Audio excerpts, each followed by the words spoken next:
Alright, so today we're talking about 5 leadership lessons that we can learn from Boyan Slat.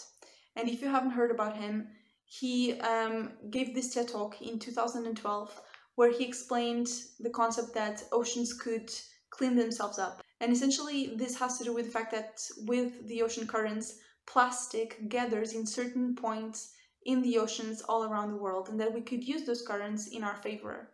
Since then, he's gone on to start and to be the CEO of his company, which is called the Ocean Cleanup. So they are setting on a mission to clean up all of the plastic around the world, and they're starting with the big garbage patch on the Pacific. Now, I heard his talk, I watched his talk all of these years ago, 7 years ago, and recently I came across some updates that they had on their YouTube channel. And I got to also see him from this perspective of leadership. And there were some things that he was doing really well. And since he has this technical background and he's not one of the people that we hear about all the time whenever we hear, whenever we talk or whenever we study leadership, he's not one of the most famous names. However, he's an example of how you don't have to necessarily be on all of the leadership books to be doing something right. And from the videos that he has available, I took a couple of leadership lessons that we can all learn from. I'm going to mention 3 videos, and I'm going to leave them listed in the description below.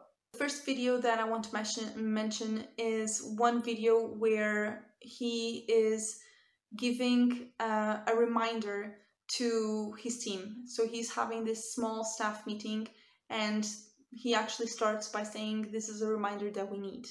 So that's the first leadership lesson, is this awareness that sometimes we need to have a reminder as to why we're doing what we're doing.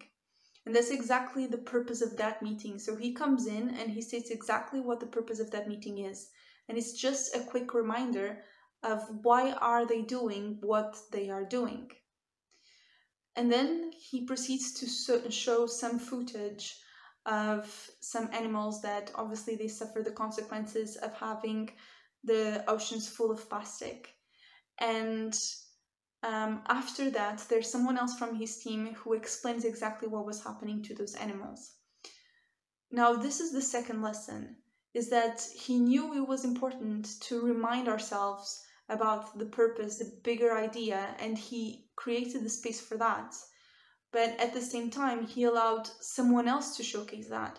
So he didn't take it all on his own shoulders. So he used footage, he used video, and he used someone else who could explain exactly what was happening in that video to remind people. And this is a way to shine the light on other people of your team and to bring different perspectives. And it's one of the ways where you can delegate inspiration. So if you're not necessarily someone who is a great public speaker, if you're not super comfortable with trying to say things that are inspiring, you actually don't have to, just by the fact that he stated exactly what was the purpose of that meeting, to remind us of what we are doing here.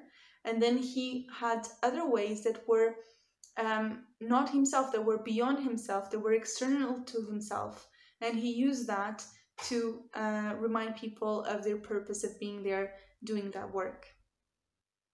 The second video of his that I want to mention is one where he's making an update about what's happening with ocean cleanup. And essentially he talks about how they sent out their first ship, their first system, and how some of the things that they didn't even foresee happened and that they needed to change certain things. So then he proceeds to explain exactly what happened. So they sent it out, that there were certain things that happened that they did not expect.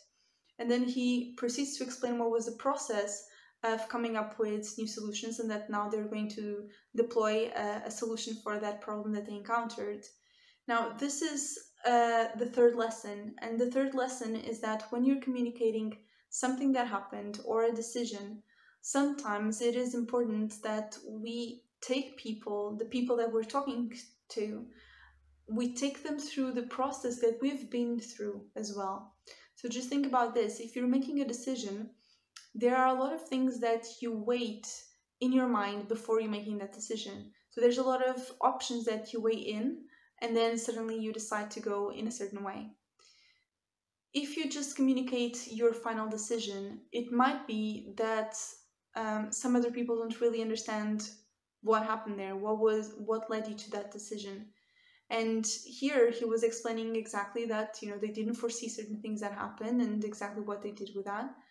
And taking someone through this process, it allows them to understand better where is it that you're coming from, and to understand why is it you made certain decisions, or why is it that you took a certain course of action and not a different one. In the same video, he also has this very humble posture. He talks about the things that they cannot foresee, the things that are unknown for them, the things that are unexpected. And this humility, especially in such a technical field, you can you can really use some humility, because oftentimes, as you can see from that report, there are things that we cannot foresee. There are things that are unexpected. There are things that we didn't imagine, and not just in that field, but in many others. So it is important to have humility that allows other people to also collaborate and to find solutions. So I'm sure that that helps in terms of the team bringing in ideas and discussing ideas together. But also, when you see that, you can also relate to that person, and you can also identify that, okay, it's someone who tried something, it didn't really work, they're trying again, and they're keeping going, and they keep going. And that's something that we can also identify with, because in our lives there's also some area in our life where we have failed, or where we feel that we tried something that didn't happen exactly as we expected. So we can connect to that person. And when we connect in this level, in a more human level, then that also makes us more engaged to support this person. So both for us as viewers, external people who are just watching that video, want to know what's happening with the ocean cleanup. But potentially this also helps with the team as well, because then they are committed to having a group effort. So this person is not taking an attitude of they are right or they are wrong. So it's not about them, it's about we together figuring out a solution for our common purpose. And that is an attitude that really helps to lead a group together to find a solution. And finally, I want to mention his TED Talk, where he does tell a little bit of different stories or different anecdotes, and he has run some numbers, and he calculated that if they collected all of the plastic in the oceans and then they resold it, they would actually make a profit. But after saying that, he actually said, focus on change and the money will follow. And I think this is something that is quite important for managers as well. Sometimes we think that we can make people happy by increasing their salary. And of course that is one strategy, and to some people that works, in certain contexts that works, but there's a cap to how much that works. And when you've reached the cap of the money, then there are other things that are more important. If you think about it, money is never an end in itself. Money is always a means to obtain something else.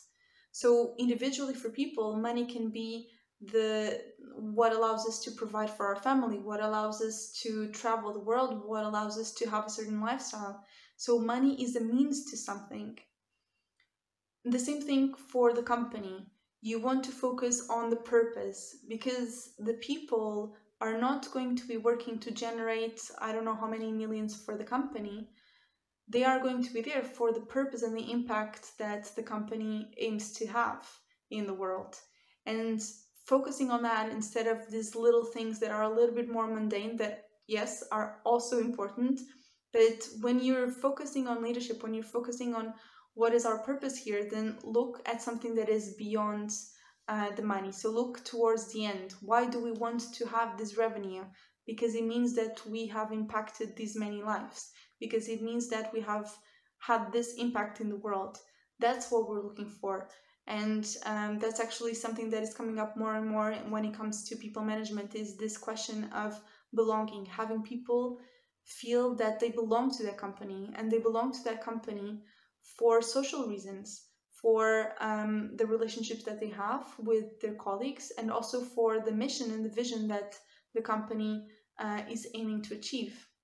So these are my 5 lessons from leadership lessons from Boyan Slat.